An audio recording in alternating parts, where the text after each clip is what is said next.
las fallas más comunes en los lavarropas GAFA Electrolux. Sabemos que el motor está controlado por unos TRIAC que están con unos disipadores. En muchos de los casos estos TRIAC se ponen en corto y hacen que el motor o no gire o gire para un lado solo. En el caso de que gire para un lado solo, es que un solo TRIAC está mandando corriente. Sabemos, el microprocesador manda un pulso al gate del TRIAC y este en la compuerta MT1 y MT2 manda corriente al motor. Hace el giro horario y antihorario. Si alguno de estos dos TRIAC están malos, la falla que va a hacer es que va a girar para un solo lado. En forma horaria, lo que va a hacer es envolver la ropa. Va a ser todo un bodoque en la tina. Si no gira en forma antihoraria, lo que va a hacer es no centrifugar tampoco, porque el centrifugado se hace en forma antihoraria. En estos casos se cambian los dos TRIAC. Si uno de ellos está fallado, cambiamos los dos. Sabemos que estos fallan por alto consumo en el motor, o bueno, porque llegó el límite del funcionamiento de estos TRIAC. Tenemos que respetar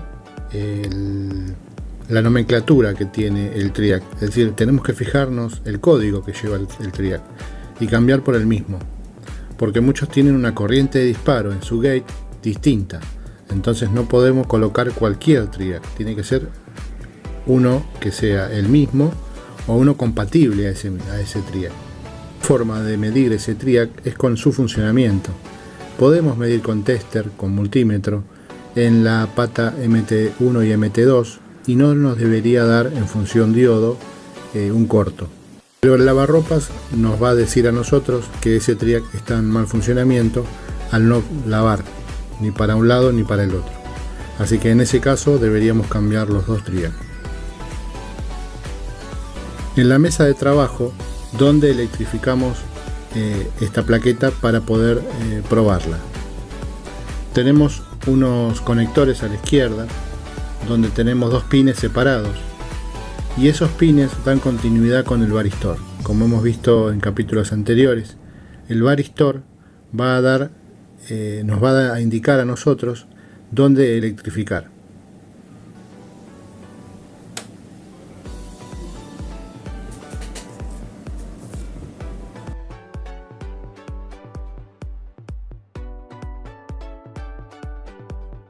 Una vez que electrificamos la placa, damos inicio en el botón de inicio, que es un pulsador.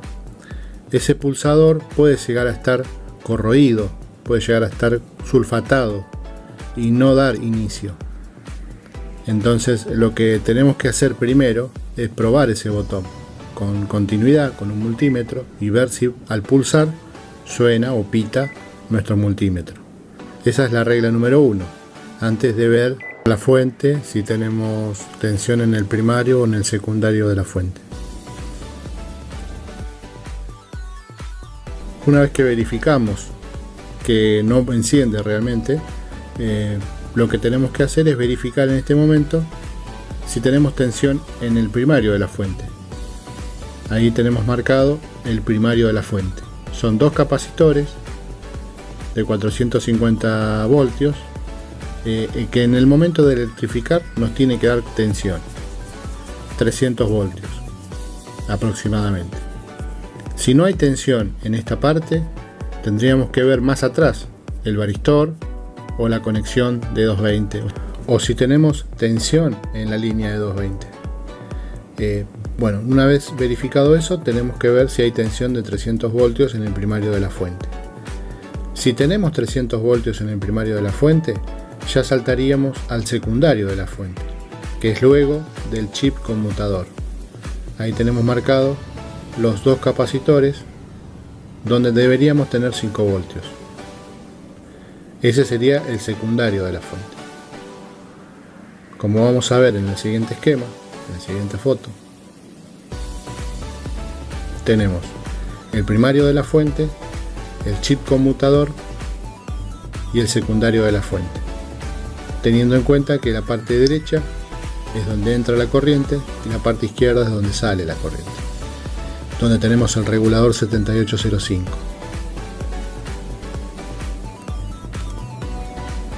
Si no tenemos tensión en el 7805 o en la fuente secundaria, es porque la falla está en el conmutador, el chip de 8 patas. Una falla que podemos llegar a tener es que en el secundario de la fuente tengamos tensiones inestables, es decir, marque 3 voltios, 2 voltios, 1,5 voltios, después salte a 5 y así. Eso es una falla común que puede llegar a ser el conmutador. Obviamente que si vemos algún condensador, capacitor hinchado, deberíamos cambiarlo, pero todos deberíamos cambiar. Todos los capacitores del primario y del secundario de la fuente, que no son muchos, deberían ser cambiados. Hay, por ejemplo, los más chiquitos que regulan la tensión para alimentar ese conmutador. El chip conmutador también hay que ver bien la nomenclatura que tiene, el código. Buscamos en el datasheet y reemplazamos por el mismo. El nivel de conmutación no son todos iguales, por eso debemos colocar el mismo conmutador y cambiar todos los electrolíticos. Aquí tenemos un esquemático, un diagrama de las conexiones del lavarropa GAFA. En este caso tenemos 6 conectores de un lado izquierdo y 6 conectores del lado derecho.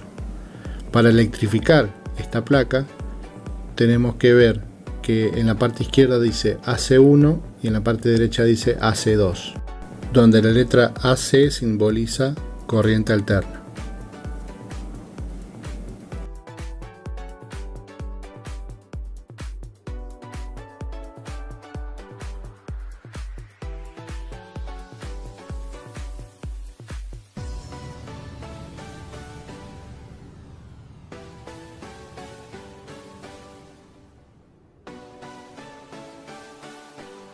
En este caso tenemos una plaqueta Candy Evo o Lombi, donde tenemos un triac que está con un disipador.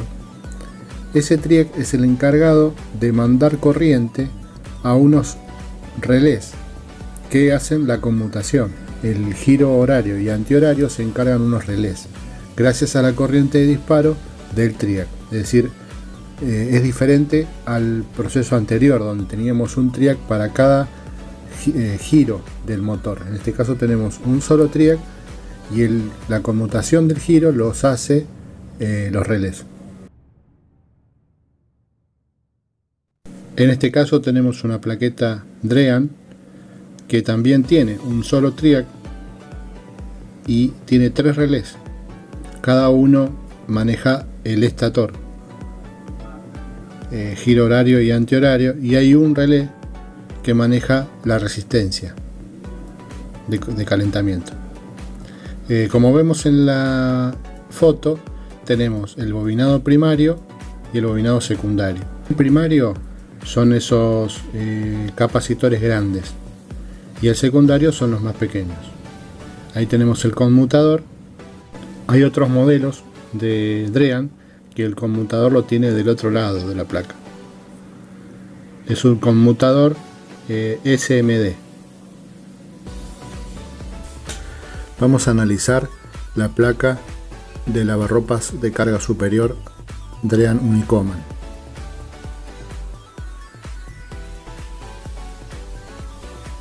Vamos a analizar las partes para energizar la placa.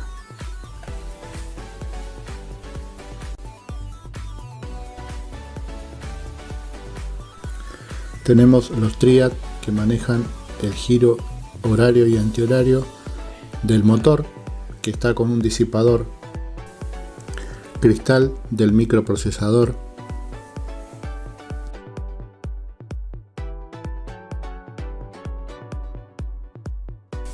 resistencia que trabaja como fusible, es de 10 watts, 6.8K.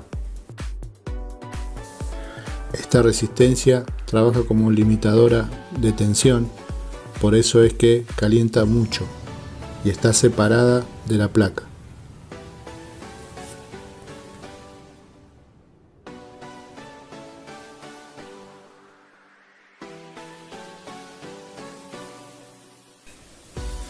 Para electrificar la placa buscamos el varistor que da continuidad con la pata 1 y 7 de la ficha de conexión de los cables.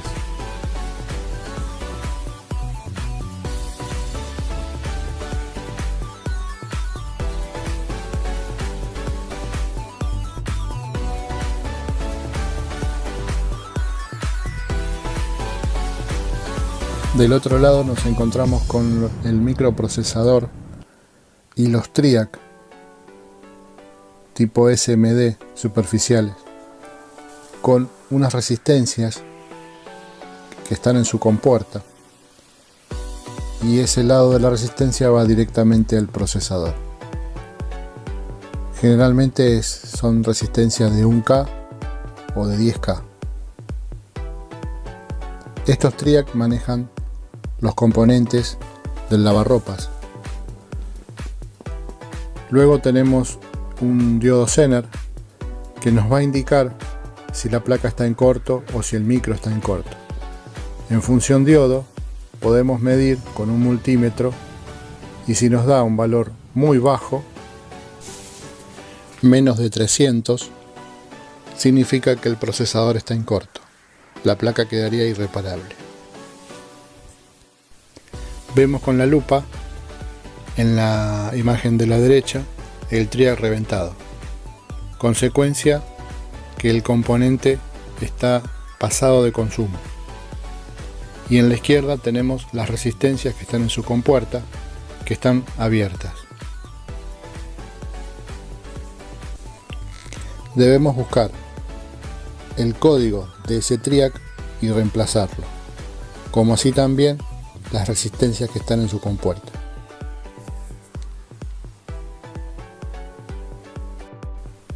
Que son SMD de formato superficial. Podemos colocarle resistencias comunes, pero del mismo valor. No es recomendable electrificar la placa cuando los TRIAC están reventados, ya que puede pasar que vaya corriente de más al procesador y quemarlo. Como ya habíamos detallado en los módulos anteriores, los componentes que manejan los TRIAC, en el caso del Drean Unicommand, son 3. Tenemos que medir su consumo: la bomba de desagote, el termoactuador y el blocapuertas. O lo cambiamos directamente o medimos el consumo. Con una pinza amperométrica conectamos a 220 por separado, y el pico máximo no debe superar los 250 miliamperes de cada uno, ya que en el trabajo del lavarropas puede hacer que aumente el amperaje y ese TRIAC que administra estos 3 componentes reviente nuevamente. Es recomendable cambiar esos 3 componentes o 2 de ellos cuando se cambia el TRIAC y se repara la placa. Hay otras placas de lavarropas que cada TRIAC maneja un solo componente. En el caso del Drean Unicommand, Drean Concept o Drean Fusi, un solo TRIAC maneja 2 o más componentes.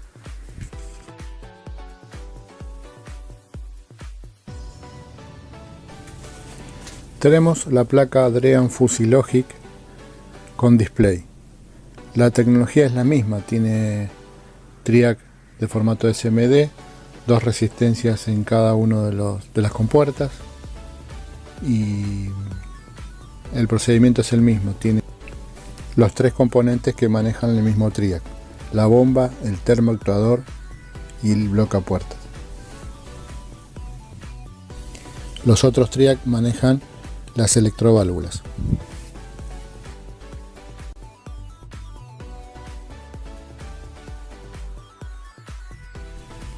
En lo que es la fuente, consta de 2 capacitores de poliéster de color amarillo. Tienen una capacitancia de 1,5 microfaradios. Suelen desgastarse con el tiempo. Como consecuencia, producen que el lavarropas se puede llegar a apagar mientras está lavando, o inclusive no encender. Son X2, un poquito más reforzado para altas tensiones.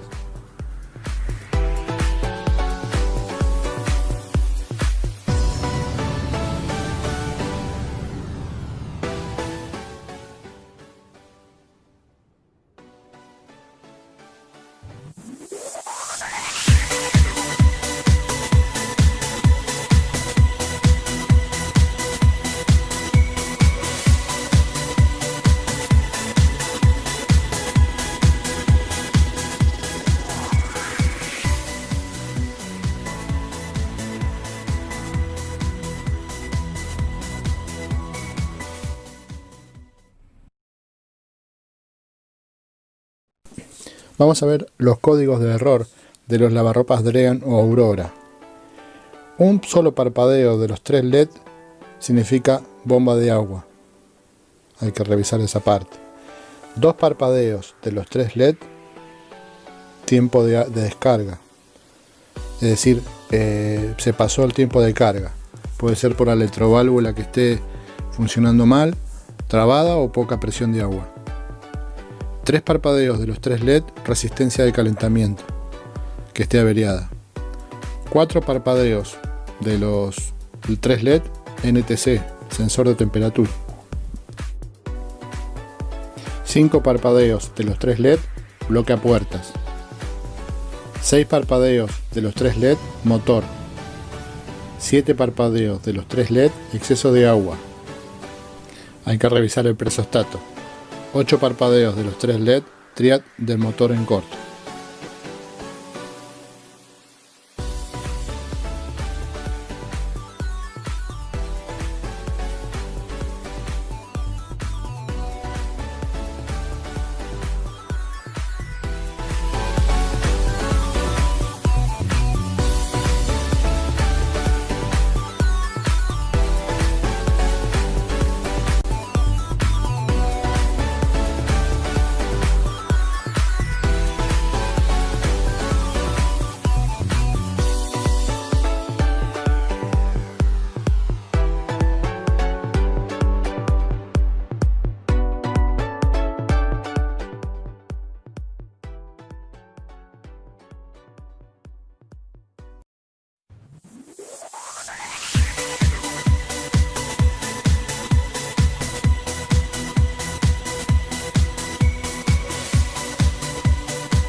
Para armar la placa necesitamos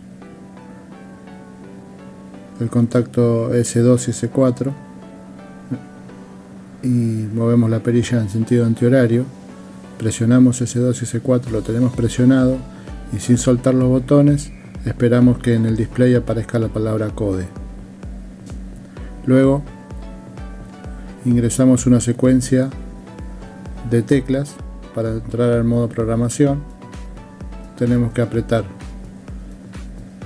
la tecla S4, S2, S2, S4 para que aparezca en el código 01. 01 vamos a poder movernos al punto 18. Con las 18 variedades de programación que vamos a tener, vamos a cubrir los 87 variedades de códigos. Del punto 1 al 18 con los botones S2 y S4. S2 para subir y S4 para bajar. Vamos a programar el punto 06, que es el modelo Lavaurora 7209, con el S2 al punto 06 en el display y lo confirmamos con el S7. Aparece en el display la palabra ready. Listo. Todo, movemos la perilla a la posición 0 y apagamos la plaqueta. Para confirmar que haya sido grabado con éxito, volvemos a apretar la perilla S2 y S4 en forma simultánea, tenemos apretado, y la perilla la movemos a la posición 5. Para que el display nos aparezca BL01 06, que es la variedad que pusimos de programación. Para apagarlo volvemos la perilla al punto 0. Y listo.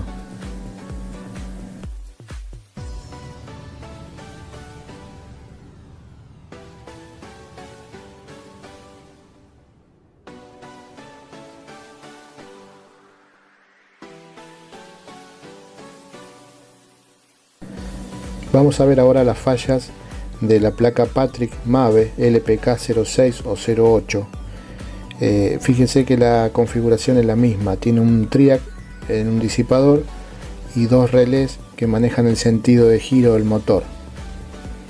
Después tiene el fuente switching con un conmutador y un relé a la izquierda que maneja la resistencia de calentamiento.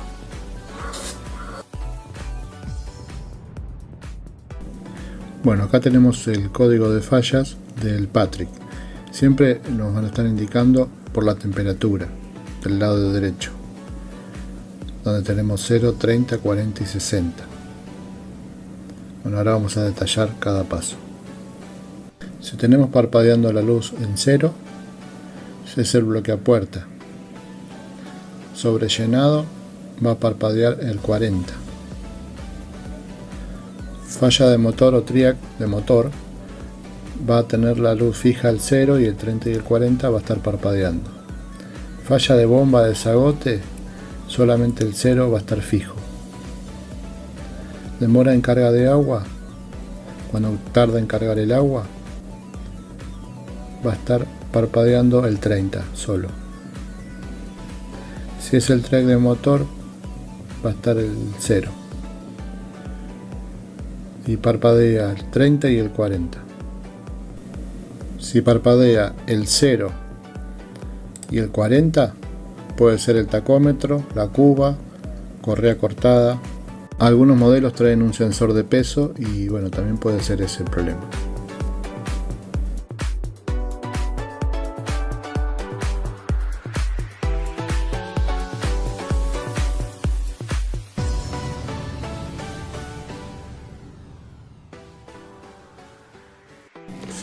En el mercado hay una gran variedad de motores de carbón, pero la mayoría sigue un mismo esquema de funcionamiento, por lo que siguiendo los pasos que muestra este video podemos conectar cualquier motor de carbones directamente a la red eléctrica de nuestra casa.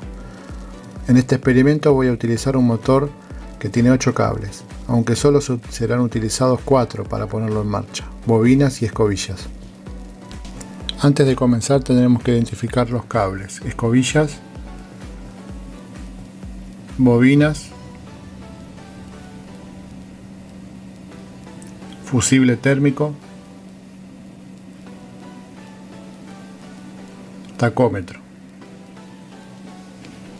Una vez que tengamos todos los cables identificados del motor, comenzamos.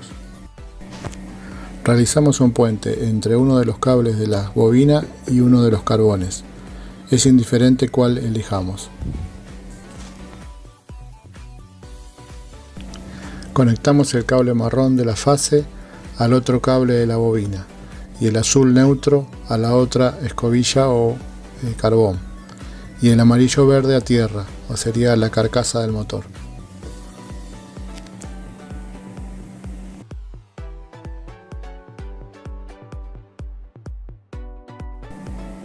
Lo conectamos a la red eléctrica.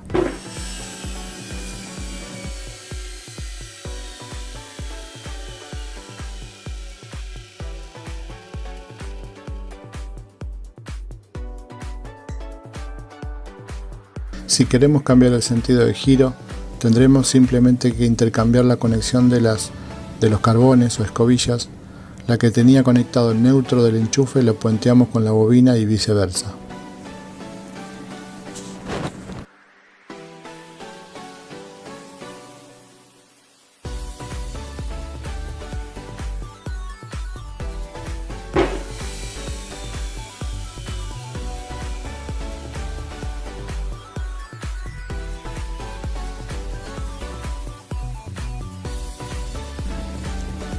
Todos los motores llevan un fusible térmico. Este componente sirve de protección a las bobinas, cortando la electricidad en caso de un sobrecalentamiento. En algunos motores ya viene conectado en serie con la bobina, en el interior del motor, pero en otros la conexión se realiza fuera del motor, como en este caso del motor del video. Si el motor va a estar en funcionamiento largos periodos de tiempo, se recomienda conectar el fusible térmico. Para ello tendremos que cambiar la posición del cable marrón fase y conectarlo en uno de los cables del fusible térmico y realizar otro puente entre los cables que quedan libres tanto de la bobina como del fusible térmico.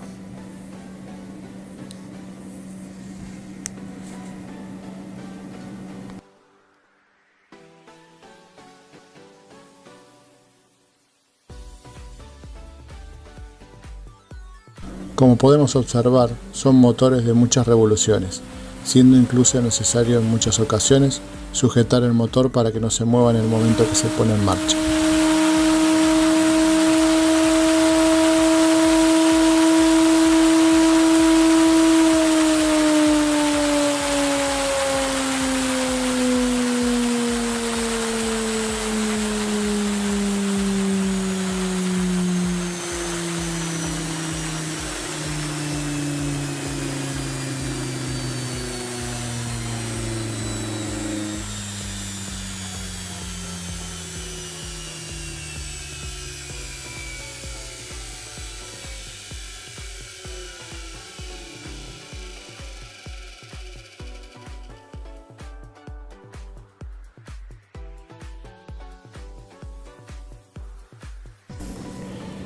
Bueno, vamos a hacer el autotest del Samsung WF1702 EcoBubble. Autotesteo de todos los componentes. Primero conectamos la ficha de 220 y presionamos enjuague y centrifugado al mismo tiempo y encendemos. Soltamos, damos play.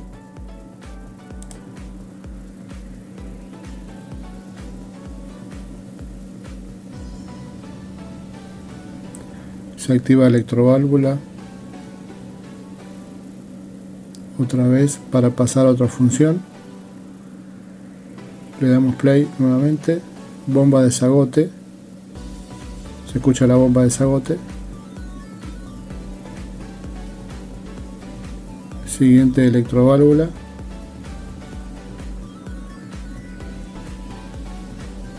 Otra vez. Motor a una velocidad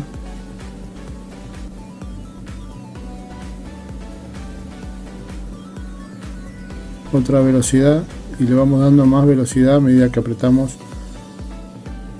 inicio.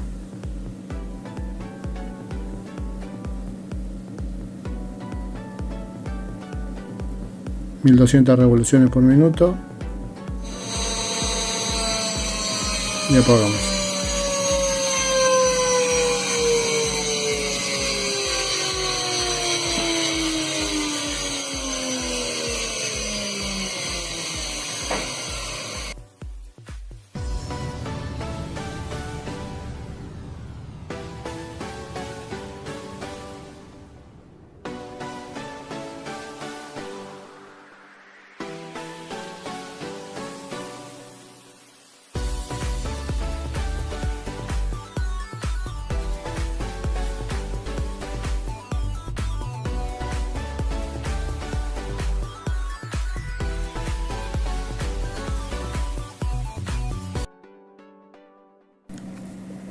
Acá tenemos una placa de heladera No Frost LG GM353QC.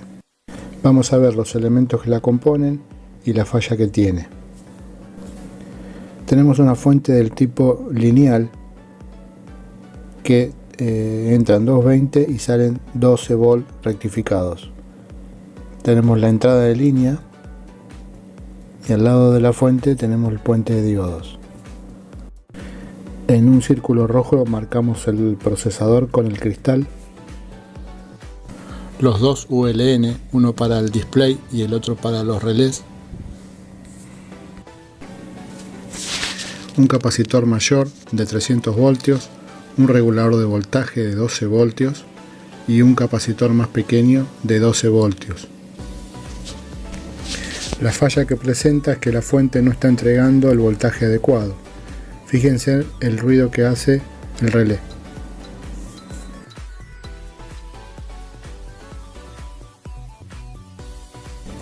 Como habíamos hablado en módulos anteriores, cuando la fuente queda sin tensión, o sea, los capacitores están desvalorizados, los relés no tienen los 12 voltios que necesitan, por ende pega y despega la bobina. Vamos a sustituir los dos capacitores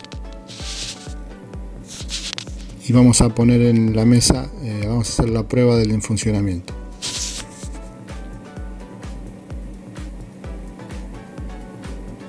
Hemos cambiado los capacitores de la fuente. Podemos colocarle unos de mayor voltaje de los que ya tiene, y vemos que ahí pegó el relé del compresor y encendió la lamparita. Estos capacitores de la fuente pueden ser de mayor voltaje, pero de igual capacitancia.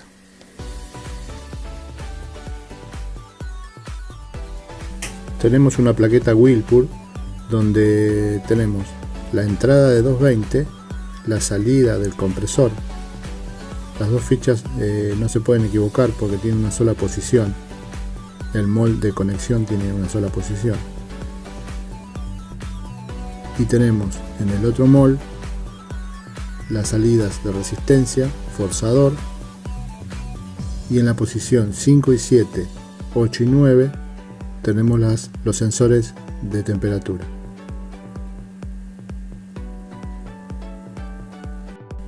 Como ya sabemos, en estas placas de fuente lineal tenemos un capacitor de poliéster.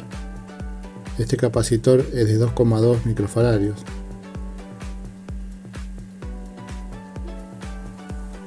Que sufre su desgaste, ¿no? Hemos visto en otros módulos. Tenemos estos diodos rectificadores que vienen después de la fuente del capacitor y un varistor. El varistor tenemos continuidad con la entrada de 220, como ya hemos visto en otros módulos. Además tenemos una resistencia limitadora de 10 ohms, 5 watts, trabaja como fusible, y unos diodos Zener que recortan en 12 y 5 voltios, 2 de 12 y 1 de 5, y unos capacitores de 5 voltios y de 24.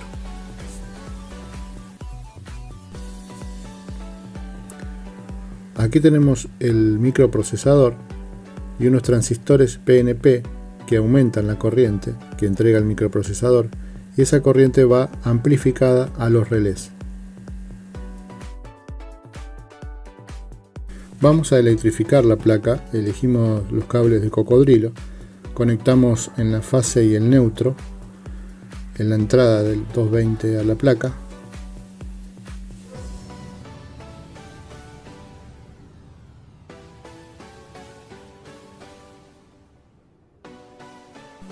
Vamos a tomar un multímetro para medir las tensiones que tiene la fuente, qué valores tiene la fuente. Elegimos una escala en voltios de corriente continua. Vamos a poner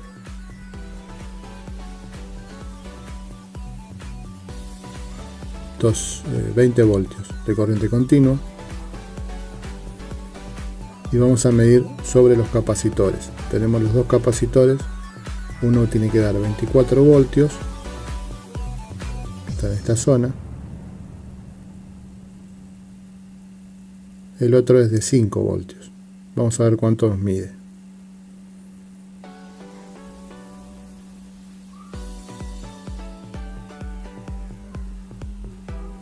Primer capacitor,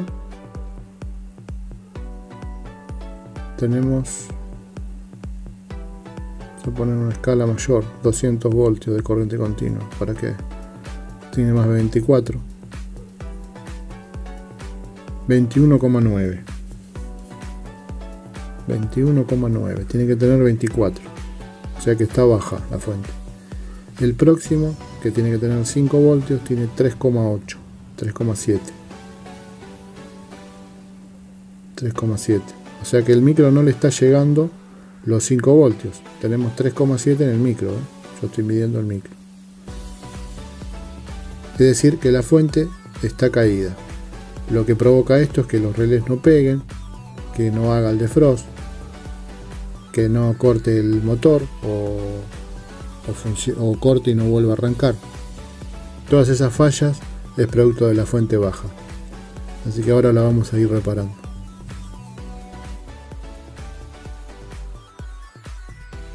Tenemos que sustituir los capacitores electrolíticos.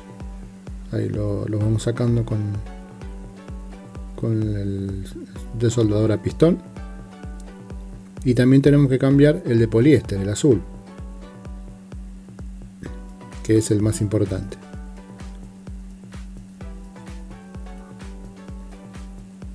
Si no sale, podemos ir agregando estaño para poner estaño nuevo al viejo y que salga más rápido.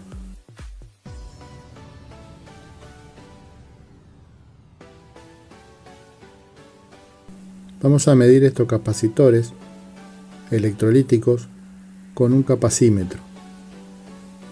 Este capacitor es de 1000 por 10 voltios. A ver cuánto nos mide con el capacímetro. Lo vamos a poner en una escala de 2000 microfaradios. Ahí, la escala más alta.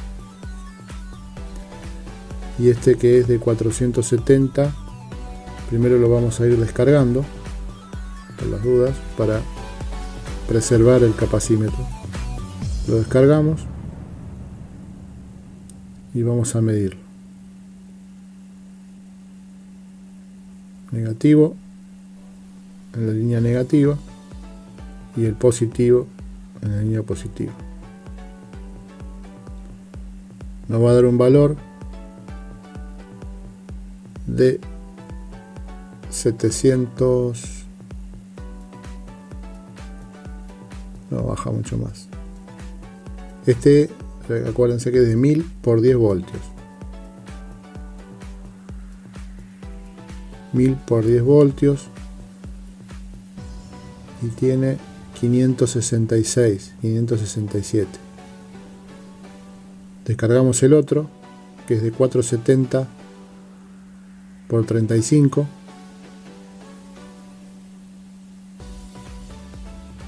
por 35. Ese va ahí y el otro va allá. Uno de 5 voltios y el otro tiene que tener 24. Bueno, este está bajísimo. Y se sigue bajando. Ahora vamos a probar el otro. A ver, este, positivo en positivo, negativo en negativo. Este es de 470 por 35 voltios. No llega a superar los 300 microfaradios. Así que a estos capacitores lo podemos ir colocándole uno más grande, o sea, de 470 por 50 voltios, el de 35 voltios, y el de 1000 le vamos a poner uno de 1000 por 50, para que no tenga problemas. Ahí es donde tenemos los capacitores.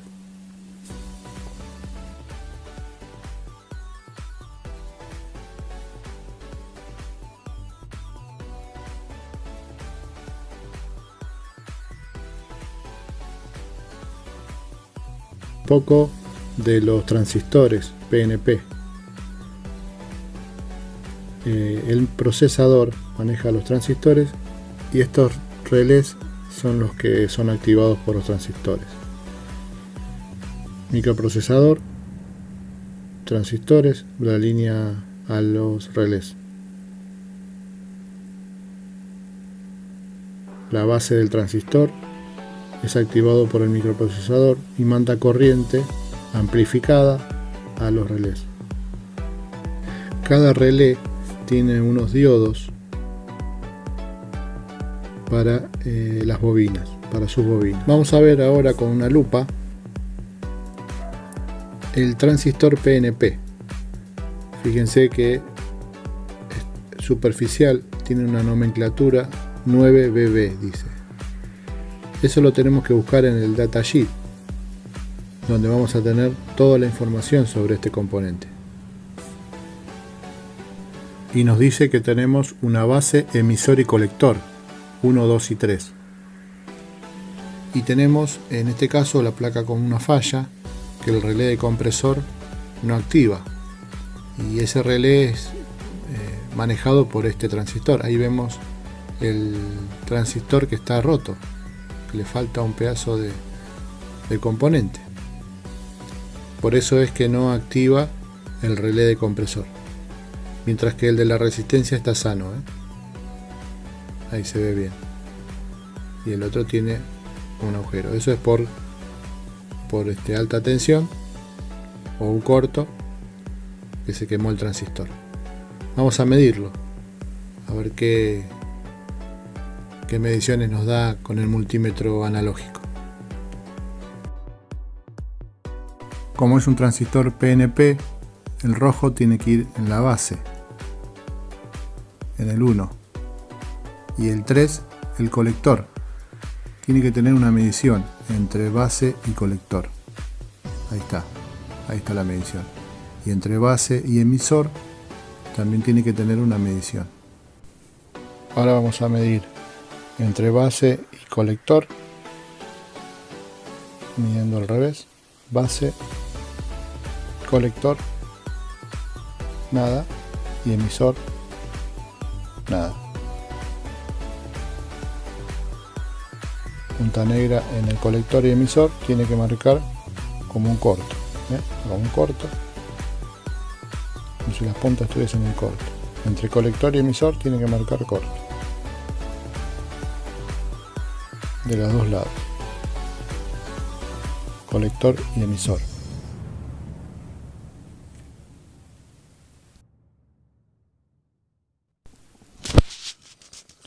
Vamos a medir ahora el transistor que está roto, con la punta roja en la base y el emisor. Ahí tenemos una medición, y la base y el colector no tenemos ninguna medición. Es como si el diodo interno estuviese roto, mientras que el transistor que estaba sano, entre base y colector sí tenemos medición. El transistor que está roto no hay medición. Entre emisor y colector tampoco hay medición. Como que si tuviese el diodo interno roto, sin comunicación. Mientras que el transistor bueno marca, ¿ves? Ahí no marca nada. Vamos a cambiar el transistor que está roto y vemos cómo funciona. Procedemos a desoldar el transistor que está malo, defectuoso, que es el que va a la línea del compresor. Necesitamos tener una pinza para poder tomarlo.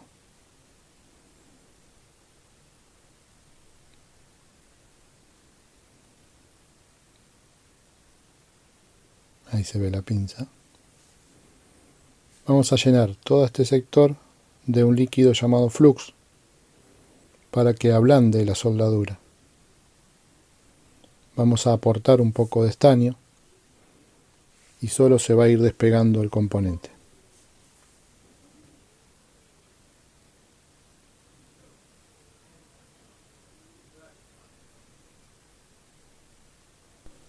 Colocamos flux. Este es un líquido que no es conductivo.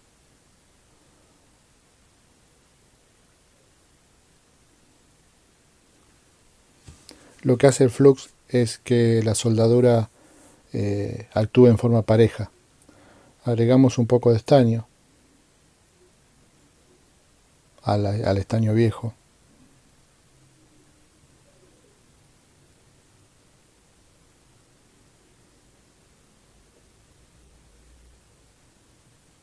Un poquito más de flux.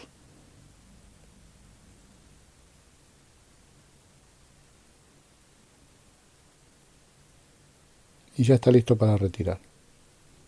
Hacemos presión con la pinza mientras le aportamos calor.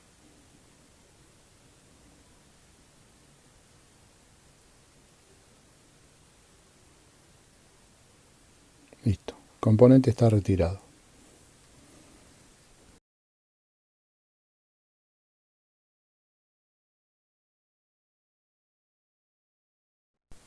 Una vez que soldamos los componentes, vemos en los capacitores, en función diodo, si tenemos corto, en la línea de 24 y en la línea de 5 voltios. Si marca corto, menos de 300 voltios, puede ser que el micro esté en corto y no funcione. O sea, no se puede reparar la plaqueta. La primera medida para cuando recibimos una de estas placas es ver que no esté en corto la línea, porque muchas veces el procesador está en corto y no se puede hacer nada. Ahora vamos a conectar, vamos a hacer una interconexión con los componentes, la entrada de 220 y la salida del compresor, que lo vamos a simular con una lamparita, y vamos a simular los sensores para que encienda ese compresor. Si no, no va a encender el compresor si no tiene los sensores. Vamos a conectar los cables para la alimentación. Acuérdense que para saber dónde alimentar la placa tenemos que seguir la línea del varistor para estar seguros. Más si tenemos estos cables sueltos. Si tenemos la ficha no nos vamos a equivocar porque la ficha entra de una sola manera. Sí, una vez que soldamos los cables, ya está listo para conectar a 220. Una vez electrificada la placa, vamos a medir sobre los diodos Zener. Tenemos los dos diodos. Si medimos los dos juntos, entre uno y el otro, uno tenemos 12 voltios de corriente continua rectificada, el otro tenemos 12 voltios de corriente continua rectificada, 12,2.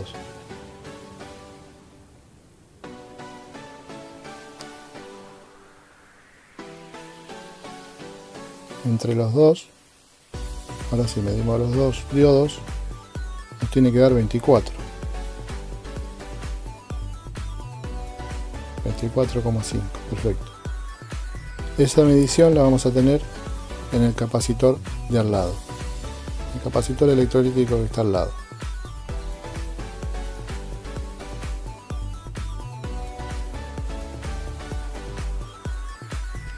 La línea de 24 es la línea de los relés, así que significa que los relés van a actuar bien si tenemos las tensiones.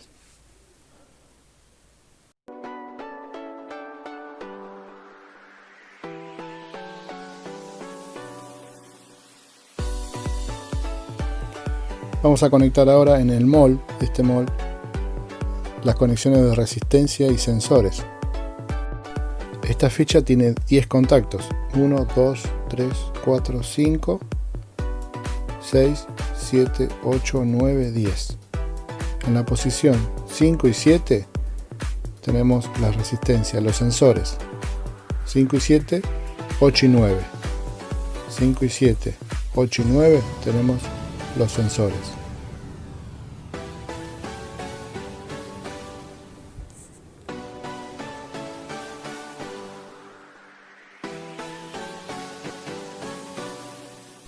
Tres y 10 tenemos la resistencia de Frost.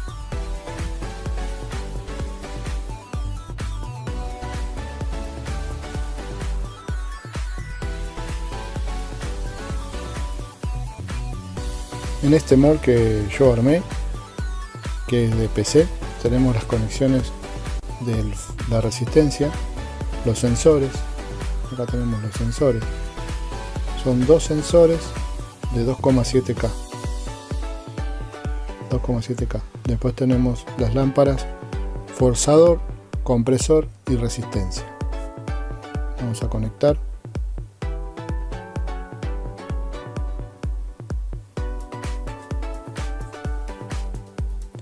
Vamos a conectar la salida del compresor.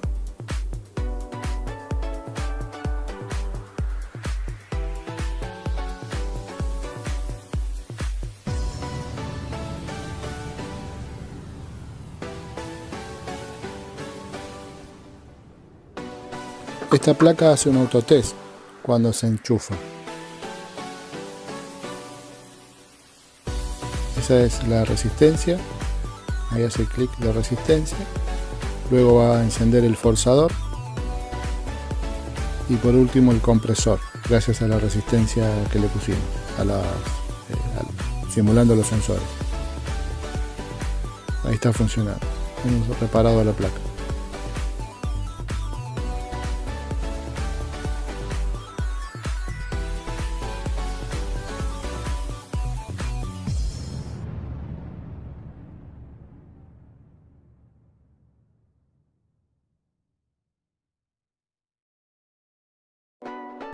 Tenemos en la mesa de prueba una placa de Electrolux DF46, como dice el título, DF4649E.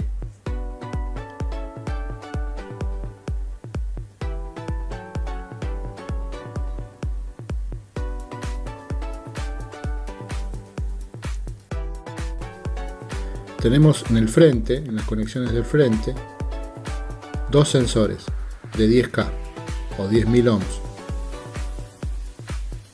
Son tres conexiones unidas en un punto, o sea, dos conexiones unidas en un punto. Podemos colocar dos resistencias de 10K unidas en un punto. Nos quedarían tres cables.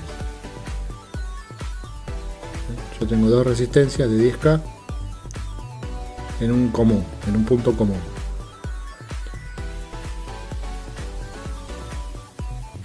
Ahí tengo una ficha armada. Ese es un sensor de freezer y un sensor de defrost. Después de la conexión de 5 voltios tengo 1, 2 y 3 fichas. En esa parte va conectado el sensor en los dos sensores.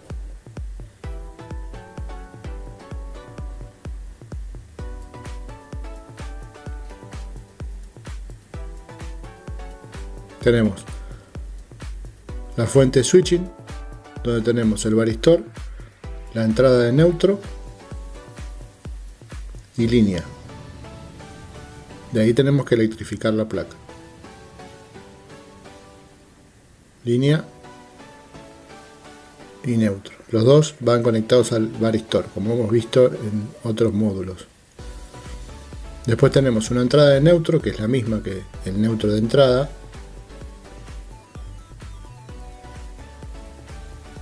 La línea de neutro, vemos que es la misma, la pista es la misma. ¿Ven? Están conectados directamente, neutro con neutro. Nosotros podemos conectar en ese lugar un cable y de ahí al heater o resistencia de calentamiento. Esa corriente nos va a dar el relé más chiquito, es de resistencia. La resistencia nos va a dar tensión en ese pin.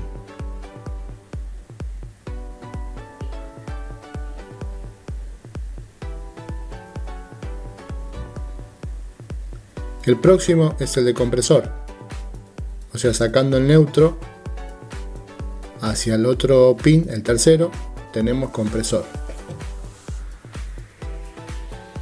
El compresor lo administra el relé más grande. Los dos son de 12 voltios.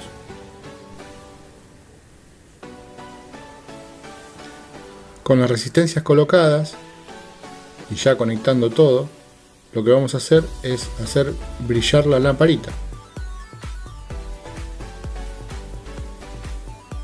Si no le conectamos los sensores, el compresor, o sea lo que simula compresor, no va a encender. Probamos primero resistencia, salida de resistencia, relé chiquito.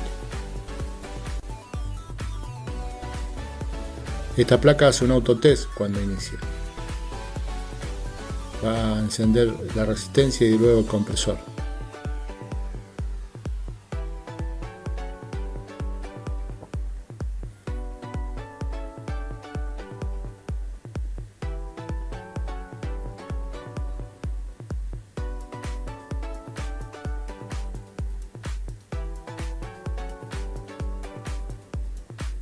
a encender resistencia, a cortar y va a encender el compresor a toda marcha hasta llegar a frío supuestamente. Si nosotros conectamos la ficha en el compresor vamos a tener tensión.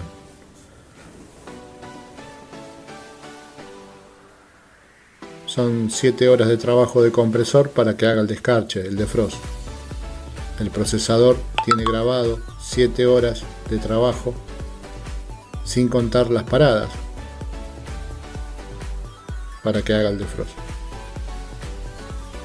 Acuérdense que si la fuente está baja, el defrost no lo va a hacer.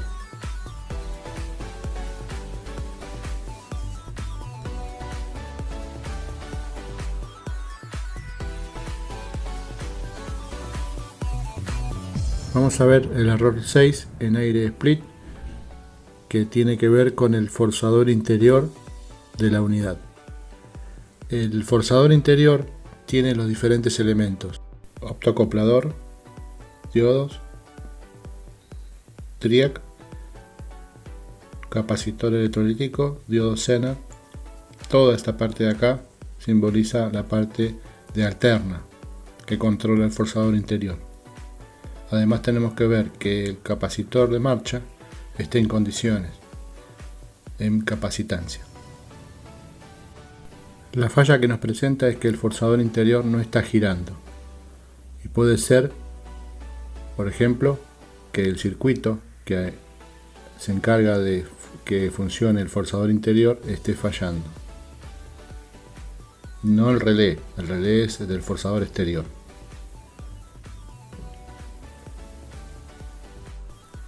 El microcontrolador manda la señal, el pulso, hacia el optoacoplador en la parte de continua. Este le manda una señal al TRIAC. El error puede estar del opto hacia el lado del procesador o del opto hacia el lado de los componentes que manejan el forzador interior.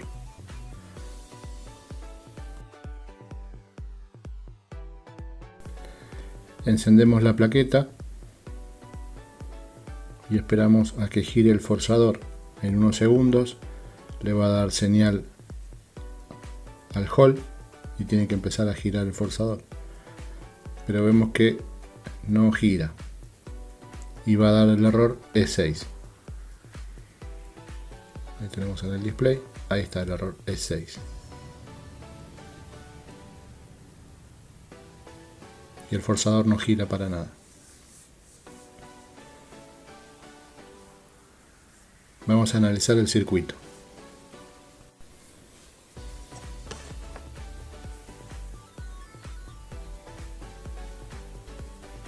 Esa línea de corriente alterna pasa por el TRIAC entre MT1 y MT2 y va a la conducción del forzador. En la otra parte del TRIAC tenemos el gate, que es el que le manda el pulso, el optoacoplador. La parte del LED del optoacoplador manda un pulso hacia el gate del TRIAC y este hace que una las dos líneas. Lo que vamos a hacer ahora es puentear el MT1 y MT2 para que hacer la función de lo que debería hacer el TRIAC. Ahí está la placa energizada. Vamos a hacer un puente, la encendemos y hacemos el puente entre MT1 y MT2 y vemos que el forzador empieza a girar. Esta prueba nos indica de que la línea del TRIAC hacia la alterna está bien. Ahora deberíamos verificar desde el TRIAC hacia el lado del procesador.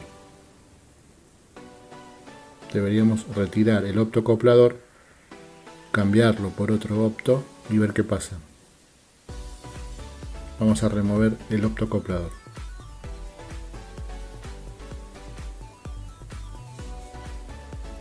Acá tengo el opto nuevo, PC817 es la nomenclatura que tiene el opto.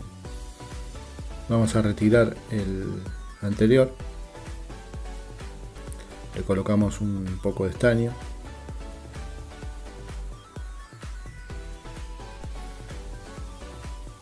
Esta parte de acá tenemos la luz de LED el fotodiodo, y de esta parte de acá tenemos el diodo polarizado, que el procesador manda señal al diodo polarizado y este hace que el diodo LED brille.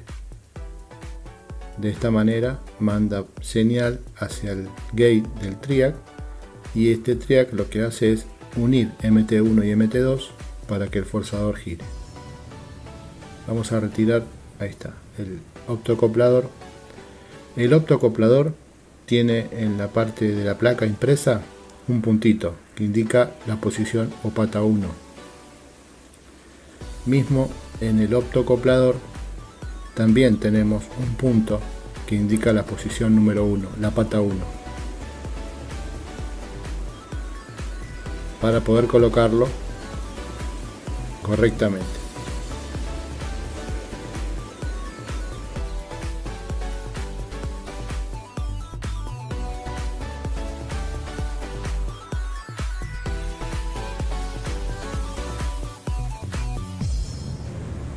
Siempre vamos a verificar que no quede resto de estaño en la soldadura.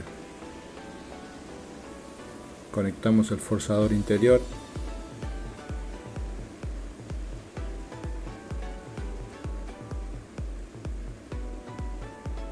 Y probamos a ver si la falla ha sido resuelta. Encendemos el equipo.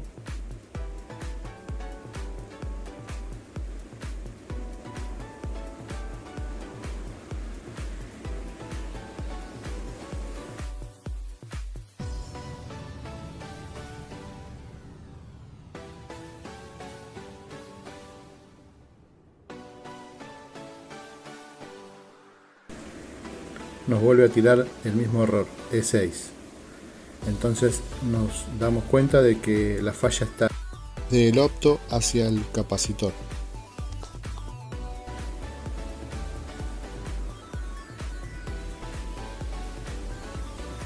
Lo que vamos a ver es revisar esta zona donde tenemos el capacitor electrolítico, que debe marcar unos 10-12 voltios.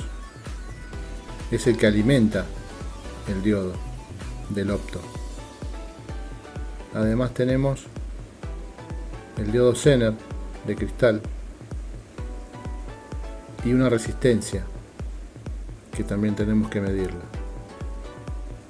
Si nosotros vemos la parte de abajo de la placa, vemos que esa resistencia o resistor une este punto y ese punto va al diodo rectificador. Este diodo rectificador alimenta al capacitor electrolítico que está en esta parte.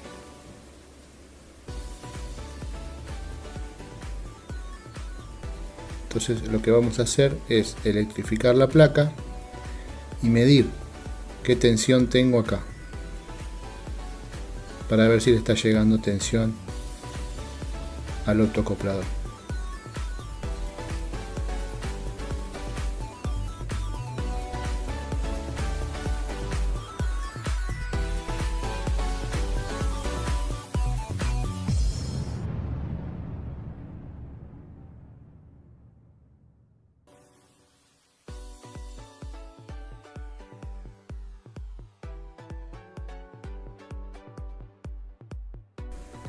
Tenemos que medir tensión en este diodo para ver si está polarizando al optoacoplador y si tenemos tensión en el capacitor. Ponemos en la escala de 200 voltios corriente continua, encendemos la placa y el rojo, cable rojo, va en el cátodo del diodo y el cable punta negra va en el ánodo del diodo. Y no medimos tensión, no hay tensión en el diodo Zener. Significa que la línea está cortada, no tenemos comunicación. Este resistor puede ser el causante de que no haya tensión, puede estar abierto. Vamos a levantar una patita de la resistencia y vamos a medirla. para ver que no esté cortada. Medimos y vemos que está cortada la resistencia. No tenemos tensión de alimentación hacia ese capacitor. Vamos a retirarlo y vamos a colocar uno nuevo.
Sustituido el resistor, vamos a probar nuevamente la plaqueta.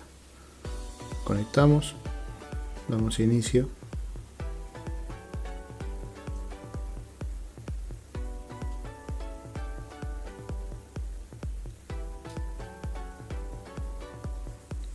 Y ahí empieza a funcionar el forzador.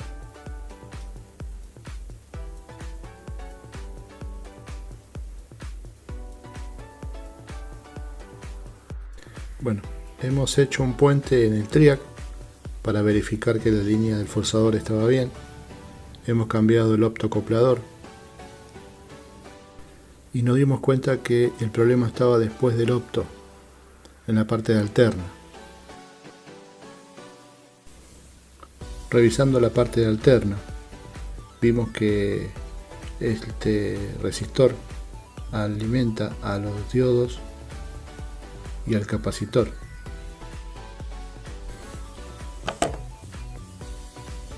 Ese capacitor no tenía alimentación, no llegaba alimentación al capacitor electrolítico porque la resistencia estaba cortada. Este capacitor necesita de esa resistencia para alimentarse.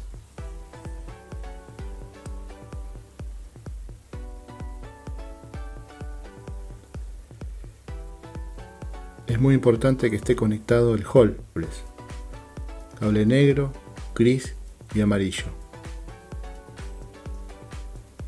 Si no está conectado o está cortado, también nos va a marcar el error 6.